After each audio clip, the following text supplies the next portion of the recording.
Hi crafters, my name is Marie Ressler. I'm a Stampin' Up! Demonstrator. I'm really excited to show you our new Ornate Garden Suite from Stampin' Up! It's available now in early release, April 2020 to May 2020.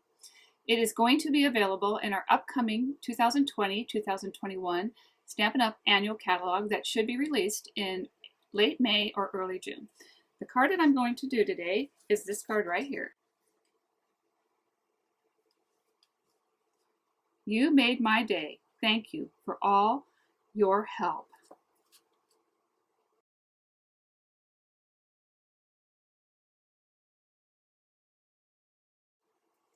What we're going to do is we're going to use this DSP paper. It's the Ornate Garden Specialty Designer Series paper. You get 12 sheets, 2 of each 6 designs. And this is the other side.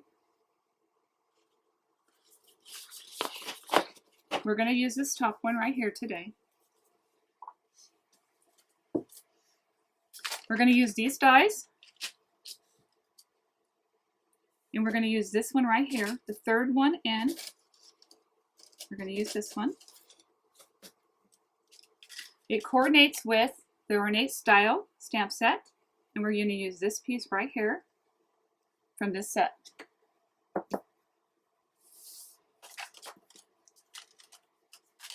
We're also going to pull in the other sets and bundles that go with it. So this is the Ornate Thanks. We're going to use the Thank You and then the other sayings. Which are these? It coordinates with the border dies, which I am not using today in this video. You will notice that the two bundles, the saying bundle is photopolymer, and then the flower bundle, the Ornate Style that we're using, is cling rubber. You're going to use the ribbon. We have the ribbon in this suite. It's the Old Olive and the terracotta tile. We're going to use the Old Olive today. Another thing that's in that suite is these little gems. We're not using those in this video as well. But what I am pulling in is these from the annual catalog, the gold faceted gems. I'm using one of these out of that.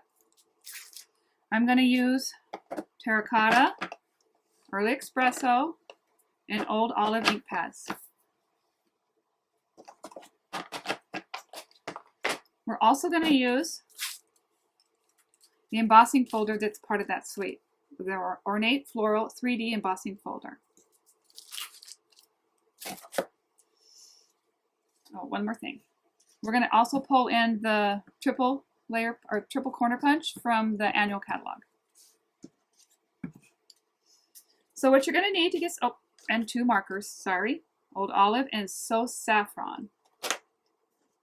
And then what you're going to need is a piece of Whisper White that's 8.5 by 5.5.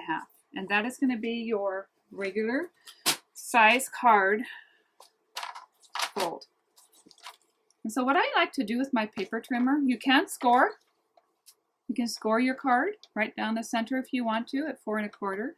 Or I like that you have this 6-inch, this is a 6-inch mark on there's a lip, and then the lip that you use to line up your card along.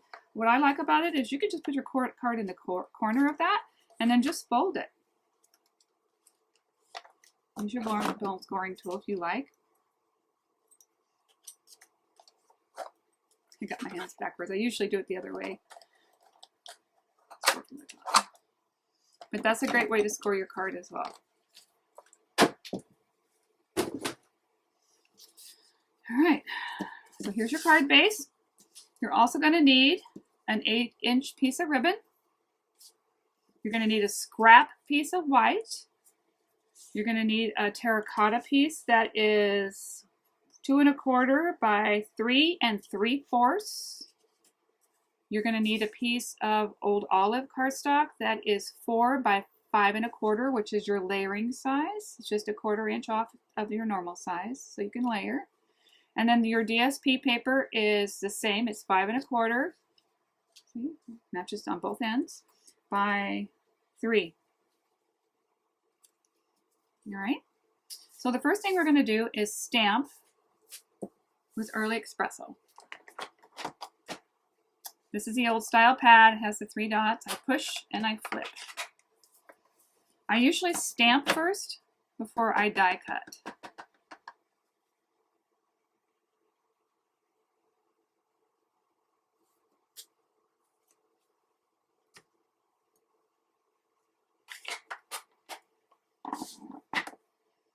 Okay, now we're gonna die cut this die out. And when you're done, it will look like this. All right. One of the things you're gonna do is do some layering on here. So you're gonna take this piece right here and you're gonna layer it on here. And I use the liquid glue. Hopefully it comes out. There we go.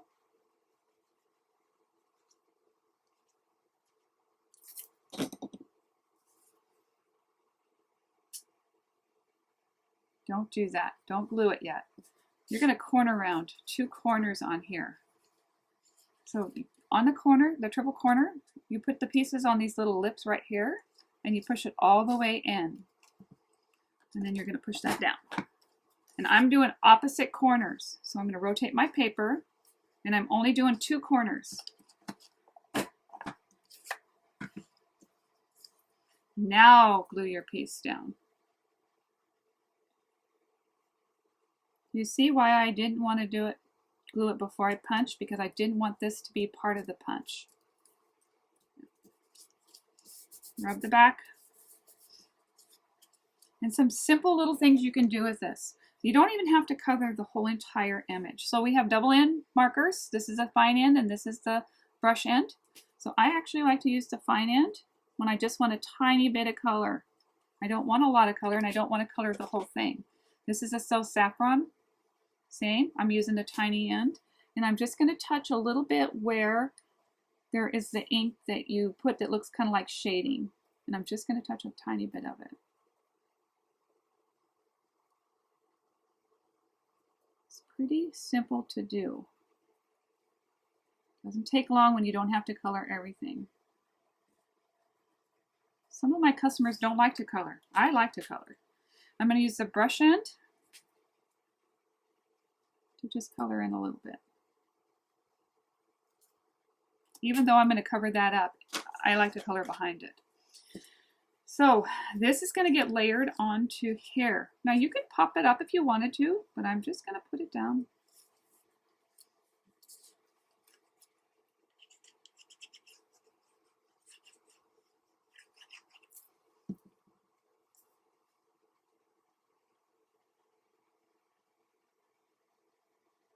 Just going to center it. Again, I'm going to rub from the back. Okay. Now this piece right here, I'm going to do some embossing on it. Not dry embossing. I mean, not dry embossing, but I'm going to use the embossing folder. So we're going to use this folder and we're going to put it in right here. This little line right here, if you line it up, that's going to be the top of your card all the time. If you pay attention to the label and the line, that'll be the front of your card. And if you line it up on the line, you'll get your image pretty straight. Okay, I'm going to move this all aside because I'm going to bring in the big shot.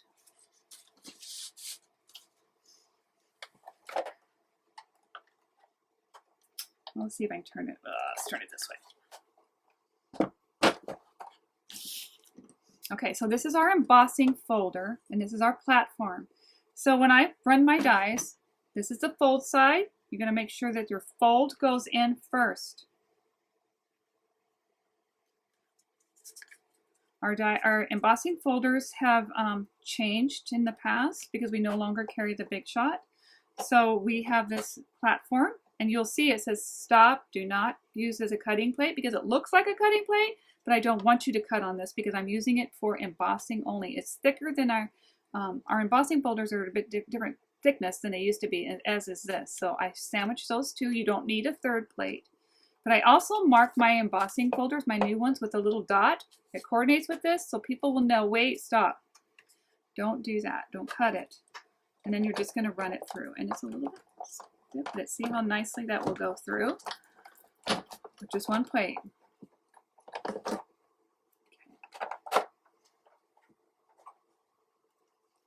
Unsandwich this.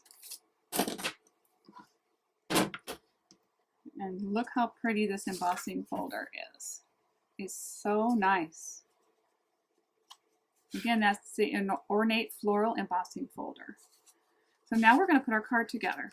And when I use the embossing folders and I put texture on my cardstock, I try to use the liquid glue because it works the best to hold it onto your card. The Tombow adhesive doesn't work as nice as the liquid glue when you're doing embossing folders. And again, just center. And again, flip it to the back.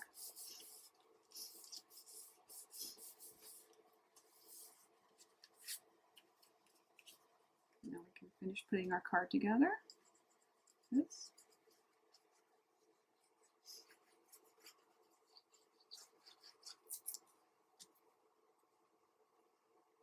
And this too is just going to line up right on there.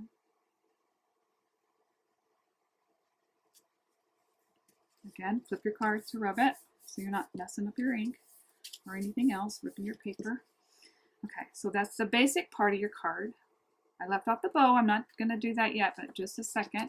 We're going to stamp on the inside. I'm going to cheat. I have to peek. Okay, so we're going to do green with the sayings. Old olive ink pad.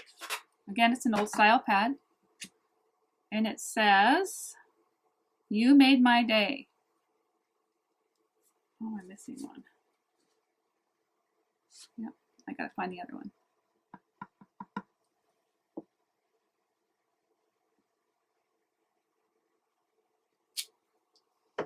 And then we're gonna use the terracotta one. And this is a new style. Do you see I didn't slide it? I just lifted it and slid that way. And it says, "Thank you."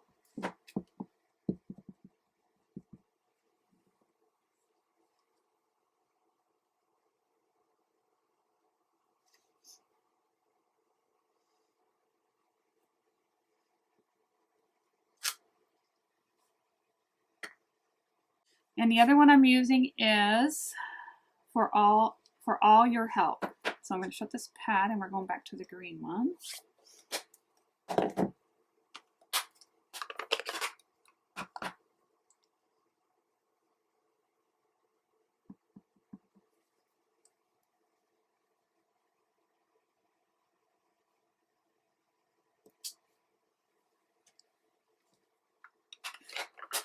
One more thing, or two more things, let's get out of the way, is I want to show you this bow.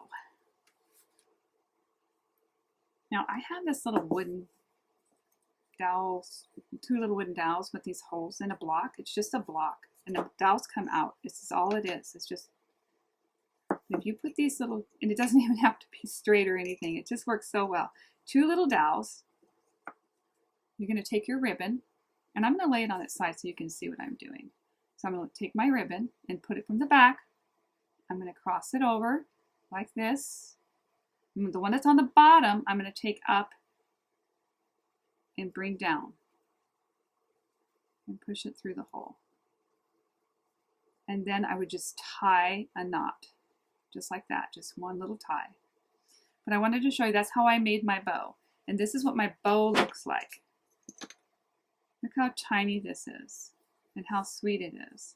But I wanted to see if we could do it with markers. So let's see. It will be a little bit fatter than my dowels because my dowels are thinner. See, they're thinner. If you took two markers and tried it, if you don't have one of those little dowels, you could do the same thing with your markers. Just take your two little markers and cross it over like that. And then you're going to go, the one that's on the bottom is going to go up, over, and it's going to pick your markers up. It's going to come under your markers, and you can still tie your knot. It still can tie it and make your bow. You can still do that. With two pencils. Okay, that's all it is. And then when you pull them off, you have your bow. problem with the markers is you got to get it over the marker piece. Okay, so once you've done that, you can play with the tails a little bit. And then you just pull these. This is what tightens your bow. This is what tightens it. That part right there to give you your bow. So in this case, my bow, and you can pull to the side and to center it. In this case, my bow is going to be bigger than I wanted, and that's why I use this piece. This is why I use this. Okay, we use these little dowels. These holes are better. All right, just an FYI, it's an easy way to tie a bow for all you that struggle with a bow. This one's a little bit bigger than I wanted, so I use this one. And all I'm going to do is stick it on with the dots.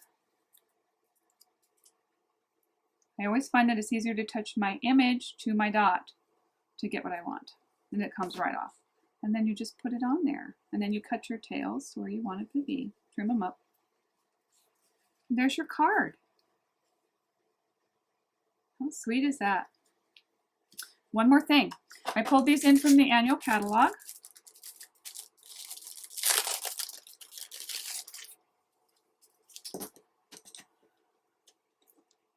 Use your pick a tool if you like. It doesn't ever go very far for me. And then I used, which one did I use? I think I used the medium size ones. I used these. There's 3 sizes in here. You have this, the small, the medium, and the large. And I'm pretty sure I used a medium size one. Pick a tool. Maybe I need to use this end. There you go, today. And I just put it on there.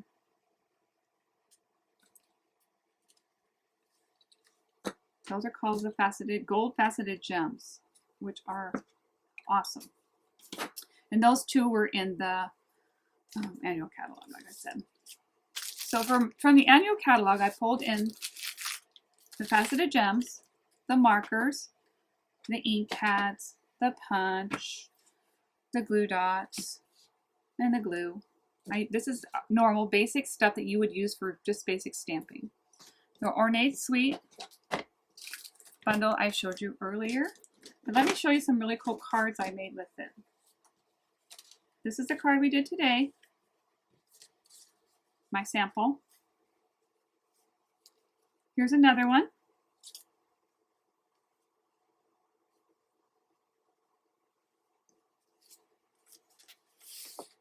Then I have this one that I've made.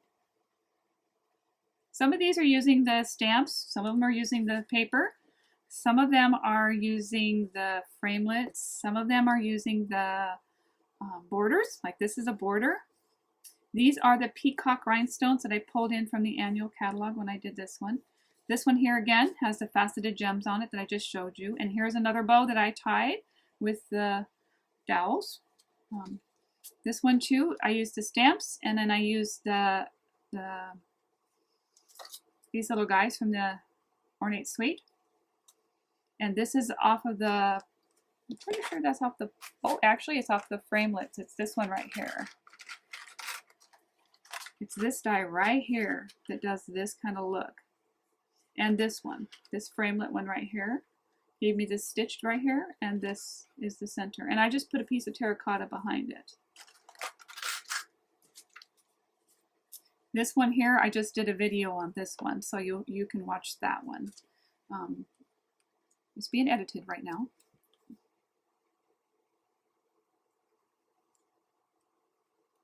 So it's just one of the ones I just finished, the video I just finished. Okay, so look at all these different ideas that you can do with just the Ornate Suite. I have had so much fun with this. And this one here, I used the embossing folder, white on white, and I embossed in white ink, and I colored this with our sprinkles, which is another video all in itself. And again, look at that cute little bow, how easy that was. So, I hope you enjoyed the video. Thank you.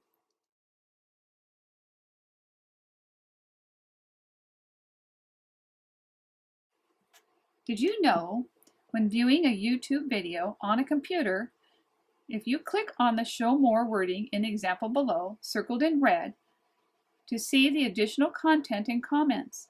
From here, you can find the items listed in the video that you may wish to purchase and my links to the Stampin' Up! Store or my Facebook video. Below, you can see that when the Show More words are clicked, that you are now able to view the comments, items to purchase from the Stampin' Up! Store, and links to my Facebook video listed in blue below will take you to my Stampin' Up! Store. When you are viewing a YouTube video on a tablet or phone, you need to click on the triangle in the example below, circled in red, to see the additional content and comments. From here, you can find the items listed in the video that you may wish to purchase, and my link to the Stampin' Up! Store or my Facebook videos. Below, you can see that when the triangle was clicked, that you are now able to view the comments, items to purchase from the Stampin' Up! Store, and links to my Facebook videos listed in the blue below. This will take you to my Stampin' Up! Store.